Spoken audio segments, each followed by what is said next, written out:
Hello and welcome to the World Wanderers podcast, your source for travel stories, travel destinations, and travel philosophy. I'm Amanda. I'm Ryan. And we're your hosts. Hello and welcome to the World Wanderers podcast with your hosts, Amanda and Ryan. Amanda and Ryan. I think that they got that out of the intro, though. Maybe. So today we are talking about styles of travel. There are different strokes for different folks. Have you heard that before? I mean, I've heard it for different reasons, perhaps not the reason that you're talking about today. But the reason why we wanted to talk about this is our last episode was with our good friends, Steve and Julia Patterson, and they shared, I think, something that's really important for travelers to hear was making this hard decision to come home. And then over the course of their travels, they actually figured out what they enjoyed doing on their travels and what they didn't enjoy. And they went into their backpacking trip thinking that they were going to be gone for 2 years, that they were going to move around a lot. I think they had, what did Julia say? Like 35 countries on their list for 2 years? I think so. Yeah. And then they just ended up, coming home early, traveling their own country for a little while, and then making a change in what they decided to do, going over to New Zealand, spending 3 months there, a month in Australia, almost a month in Japan, and having a lot slower travel. And it kind of sparked this idea for me where I was like, we talk a lot about, how we like to travel. And I think that it's really easy to listen or to read and to hear all these things in the media about like, oh, you should go travel, you should go do this, and this is how you have to do it. And I think that we come from a place of there's no one right way to do it, and the way that you do it at one point might actually shift over time. Would you agree with that? Yeah, and that's something that, we've definitely experienced in our own lives. So the first time we traveled, we were very much moving fast from place to place. The second time we went in thinking we were going to slow it down a bit, but ended up also going at quite a pace, but still slower. And then our third big backpacking trip, which we were also doing remote work for, slowed it down even more at the start. And as we went, we realized, you know what? The happiest we are is when we're actually like settling down somewhere and able to build a routine, because that allows us to balance these two parts of our life really well. Yeah, definitely. And I think that, we travel with backpacks still, although I don't know for how much longer, but do you actually feel like the last trip we did was like backpacking, quote unquote?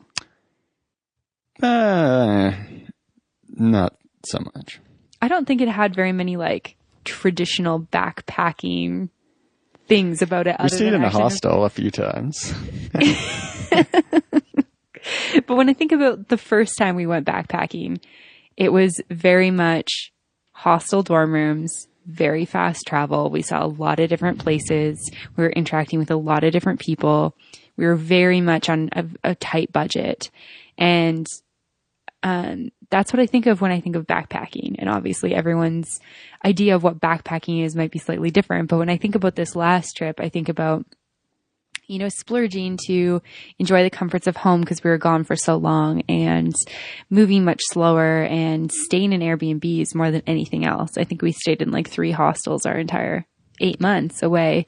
And it felt a little bit different from our previous quote unquote backpacking trips. Oh yeah, absolutely. It was much more of like the slow travel side of things. And since we were able to afford some nicer places to stay, we definitely weren't like roughing it as much. Definitely weren't like living in the lap of luxury. There was a lot of sketchy places, but yeah, nicer than hostels, and only us in them instead of a gangle of other backpackers in a hostel. Yeah, for sure. And so when you think about when we first set out to travel back in 2011, did you ever feel like you would get to this place where you wanted to stay in, nicer Airbnbs and have more space and travel slower? I don't think it was something I was really thinking about. I I remember distinctly on our first trip, after 3 months in hostels, we got to Greece where we had booked a tour, and our first night there we had a hotel room. And so we were in the hotel room. We're like, wow, we have space for ourselves. Like we can change right near the room. Or there's like, oh, there's a bathroom attached in the room. We don't have to leave for it. There's even slippers, and just feeling like amazed at having all this space. So Yeah, I think when I was traveling the first time, I was like, oh, it'd be nice if we could stay some nicer places, but it was, very cognizant of the amount of money we had and how it was like ticking down and down like the sand out of a hourglass, and realizing that, okay, I really need to pace this out. And also at that point too, I was always really attracted to the idea of like moving somewhere new and setting up a life there. It was exciting on one hand to be able to go out and see a new city all the time, but there was part of me that was like, oh, it'd be cool to spend longer in these places. Mm-hmm. I think, cost made that prohibitive, and really not having much to do. It's like easy to get bored if you're in one place. Yeah, definitely. So just thinking about like that trip, I know for me, I really wanted to see a lot of stuff. That was my big priority on that trip. And in order to see all the things I wanted to see, we had to move quite fast, and we spent our days mostly adventuring about. But we were very intentional with our second trip, where we're like, okay, we moved really fast last time. Like, we need to move a little bit slower this time. What do you think? Like, why did you want to move slower? So with this trip? No, with South America. I don't actually know if it's something that I really wanted, or if it was something that I feel like this is one of those things you hear.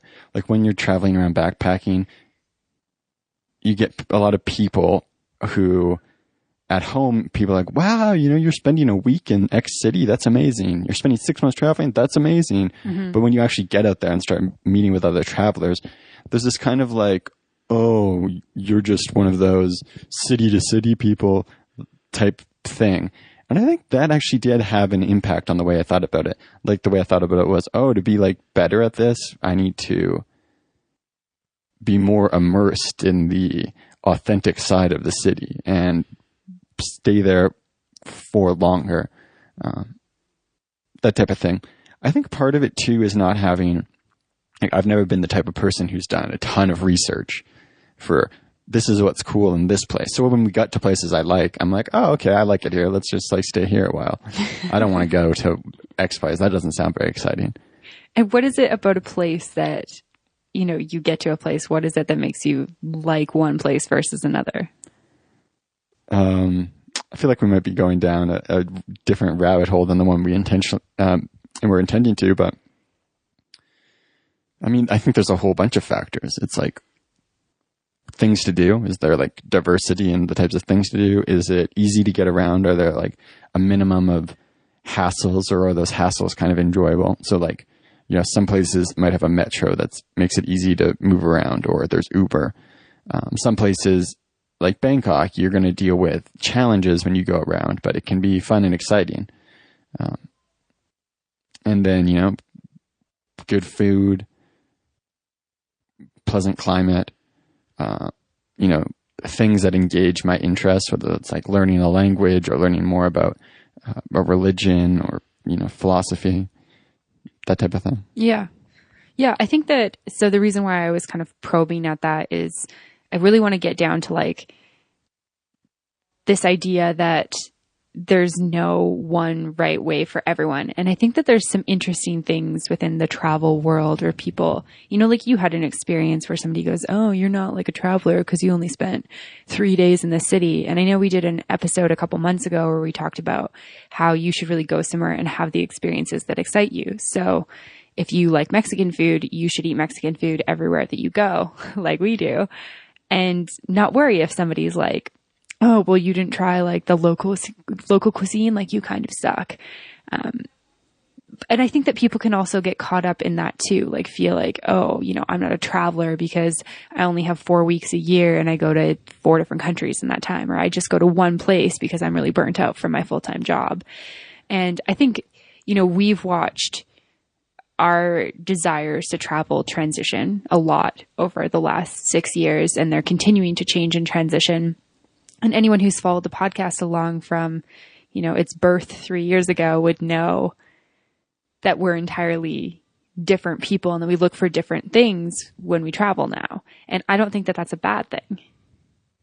Would you agree with that? Yeah, no, absolutely not. I think the way we've gone about it is a lot different because our lives are a lot different. And, for us, travel has always been something that's something to make our life more enjoyable, and the way it fits into our lives is different. Like, we're still don't really have a home. We're kind of nomadic, but we've both, found things that we really enjoy doing with our time, that kind of require energy and time investments and attention. And you can't make that stuff happen when you're moving around super fast. Mm-hmm. Yeah, definitely. And I think that, we've talked on a couple different episodes about, our expectations for what our 8 months in Asia look like. But something that I said was that I kind of imagined in my mind, like, oh, it'll be the perfect balance. Like, I'll just keep making money while I explore the world. But in reality, if you want to make money, you have to invest time into whatever you're doing to make that money. Unless you've like won the lottery, or you just have some sort of like really sick setup with your bank account where you just like get paid out or something. Or if you've put in the work, then maybe you can get into a situation when you don't need to, where you can be the type of person who's, doing the 4-hour work week.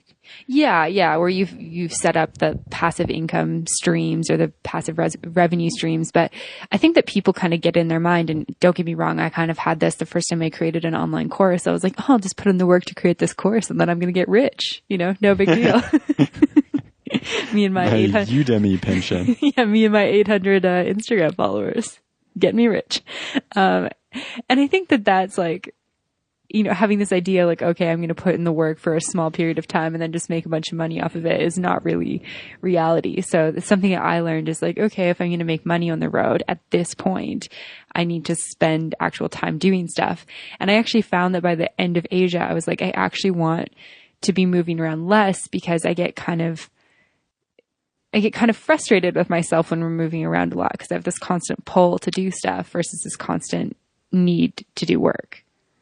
Yeah. And I think, I don't want to speak for you, but from what I see and from what we talk about, we both have things that we work on that we really enjoy working on. They bring us enjoyment, and our travels bring us enjoyment. So for us at an earlier point, it was like, our work didn't bring us enjoyment, travel did, so we just wanted to maximize travel. And work was something that would just get us more travel. And now we're at a point where it's like, going to a new city, going on a trip where we're exploring stuff, that brings us enjoyment. But so does like being set up in a new place, getting to learn it kind of slowly, more in depth, like every evening when you go out, or on a weekend when you take a weekend trip. And also getting that enjoyment that we do get out of our work. So that's kind of how our balance and our styles changed with that. Were you going to say something? I was going to say, yeah, definitely. Like there's things that, somebody asked us this last week when we did our presentation at Podcast Movement, like, do you ever miss having a community?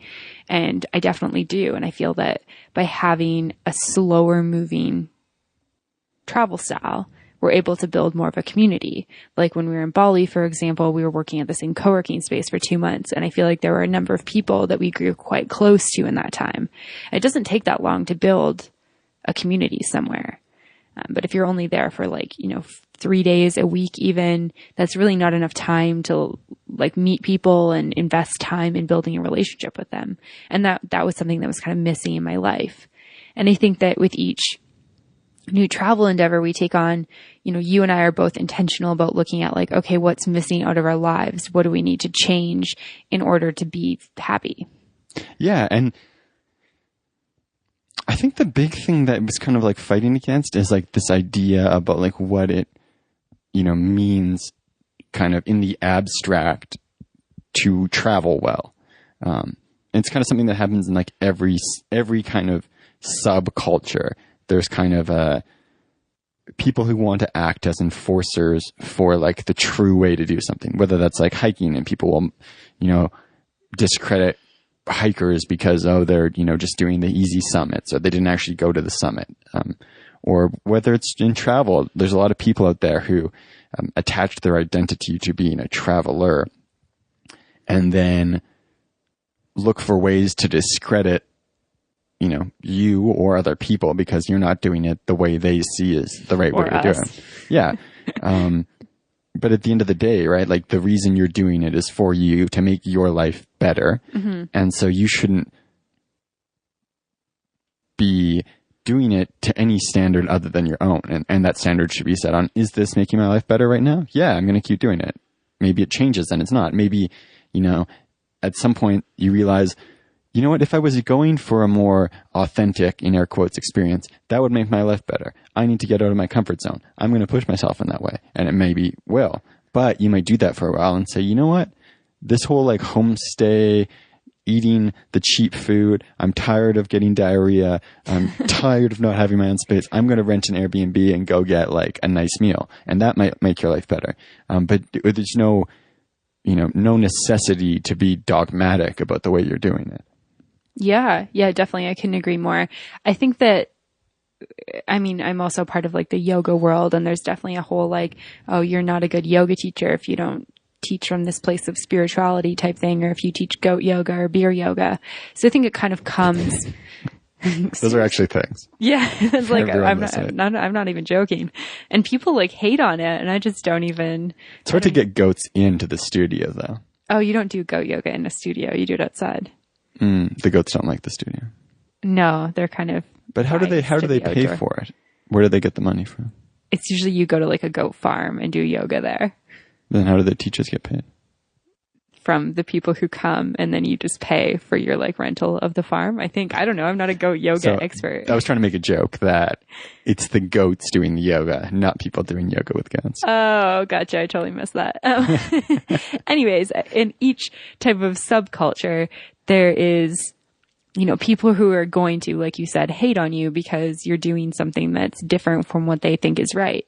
And I think like we've had that experience for sure with the things that we like to do and the things that we choose to do. And I think when you were saying like, oh, I'm going to go have this experience that puts me outside of my comfort zone, it makes me think of our recent trip to Myanmar, where we both got sick.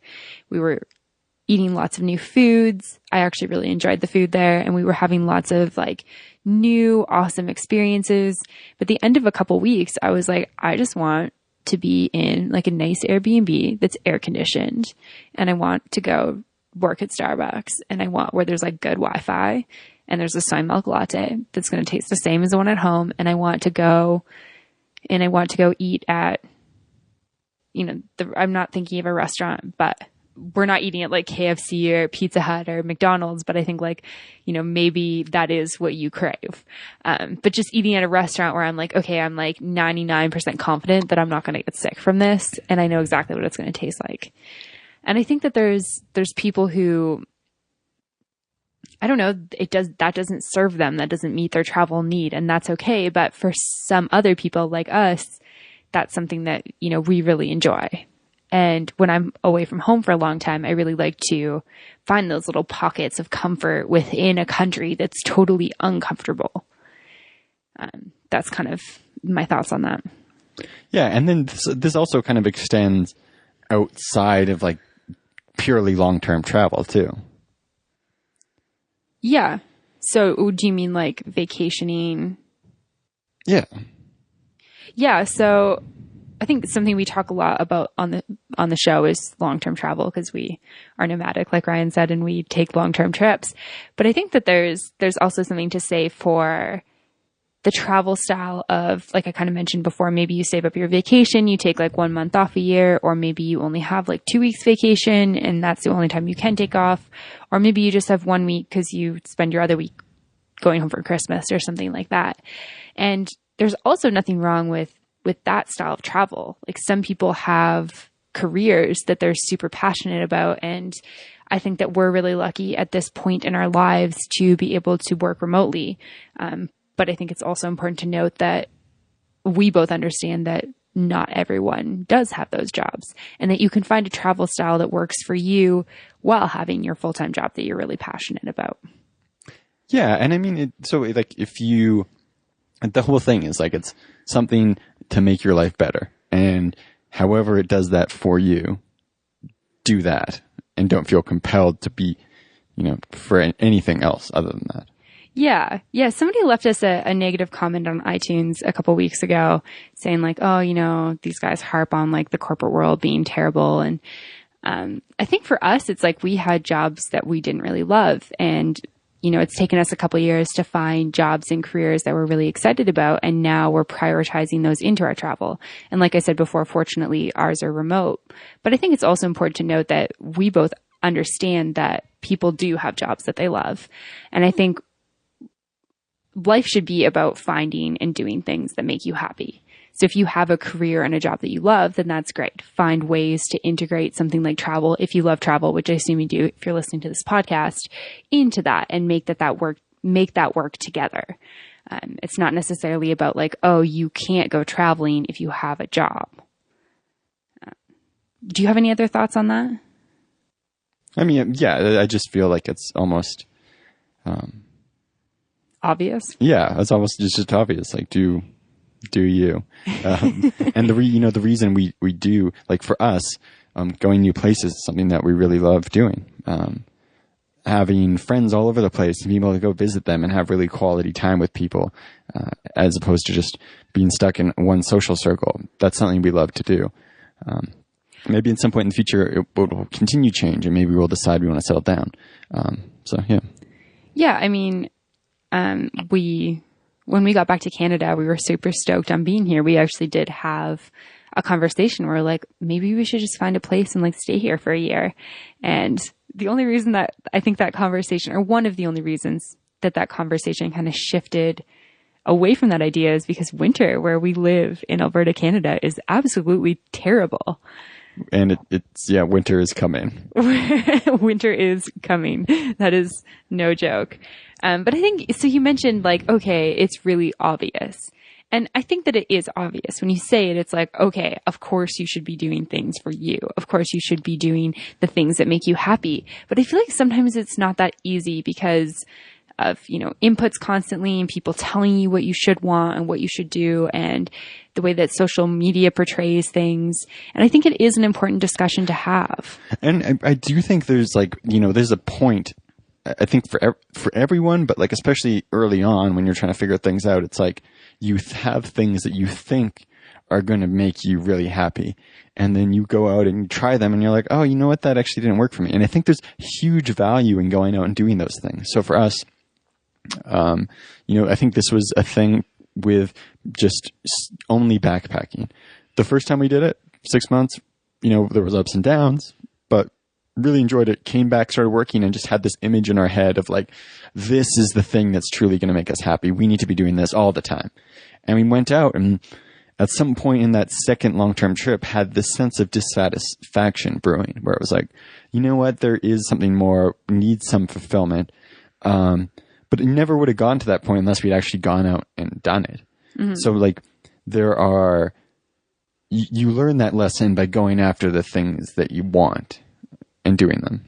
Yeah, for sure. I think that this is one of the things that I like love about Steve and Julia's story, and one of the reasons that I really wanted to talk to them, because I know for me, the idea of coming home and not fulfilling how long I'd said that I was going to go for, was a really like, I don't know, I want to say scary, but I feel like not scary. Like, I think my ego is like, you will not go home sooner than you said you did for like any reason other than an immediate emergency type thing. Just being really stubborn around that because I wanted to like prove that I could. But I think there's also something around being like, sitting down and being like, we're not happy and this isn't working for us. What do we need to do to change this? What's going to make this better? And I think for them, they looked at like, Julia wasn't feeling well every single day. She didn't feel good. It's like, okay, well, maybe if I go home and I have a place where I can like cook my own food. And like actually needing to get like into a doctor and get medical care. Yeah. So that plays a huge part in it. For sure. Yeah. But she said that she wasn't sure if it was just because of traveling constantly or if it was because of something. And it turned out that her body does have stuff going on and that she is battling in like sickness. But I think that, you can get to a point where you're like, am I making this up? Is it in my head? Is it mental? Do I just want to go home? Am I just a baby? Like, I think we can all play these scenarios out in our head. Like, I remember points in Southeast Asia the first time we were there on our first trip where I was like, I kind of just want to go home. Like, this is uncomfortable and it's exhausting and I'm tired and, I don't feel well a lot of the time, but I kind of played it out in my head and was like, am I going to be disappointed if I go home? and thinking like, yeah, I think I will be. Like, I need to push through this because it's just uncomfortable for me. It wasn't about anything else other than discomfort. Yeah. Yeah, I think that's a really good point, that there is kind of this motivation for comfort that we have. And that's one of the things that travel is really good at challenging. And if you just kind of like pack up your stuff and head home because you're uncomfortable, whether that's, with socializing, making new friends, being in places that are different or speak different languages. I think, for us, like for me, pushing through that and like, having someone to travel with who's going to like help me push through that was where I got a lot of the value. But then I think there's a point it comes to, and I feel like if we're really honest with ourselves, we all kind of know where this is. Mm-hmm. Sometimes, we know like, okay, what's motivating me right now isn't, anything more than I'm just afraid. I want to go home and feel comfortable and be safe. Mm-hmm. But it reaches a point where you're like, I'm just really not even looking forward. Like, even if this did go well and I was more comfortable, could make myself more comfortable here, it's not somewhere I want to be. You reach that point saying like, okay, like what would actually make me happy here? Maybe not like what would make me comfortable, but like what could I see making me happier in a few months, instead of just always assuming that you need to push on and not trusting that gut instinct at some point. Yeah, definitely. And I mean, it's a fine line to kind of toe and to figure out, but yeah, I think you definitely make a good point about that. And I think that it's something that, when I think about South America, I think that you came to the realization that you wanted something more a little bit before I did. Or I think that maybe it was there for me, but I was like, no, this is what I want to do. I want to be like traveling forever and not working. And it's like, oh, there's actually a lot of fulfillment comes from, creating value in the world and making money for yourself. Like, receiving a paycheck feels really good.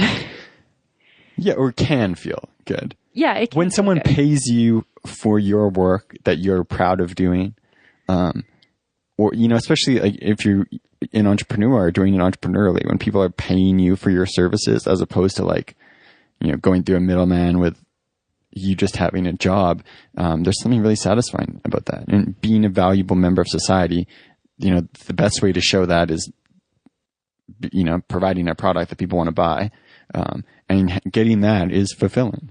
Yeah. I think though that there's people who drive value from their jobs. I don't think that everyone does necessarily. I think there's a lot of, people going through the motions in the world, which is something that I really wanted to be intentional about steering away with in my personal life. But I think that there are people who take a lot of pride in their work.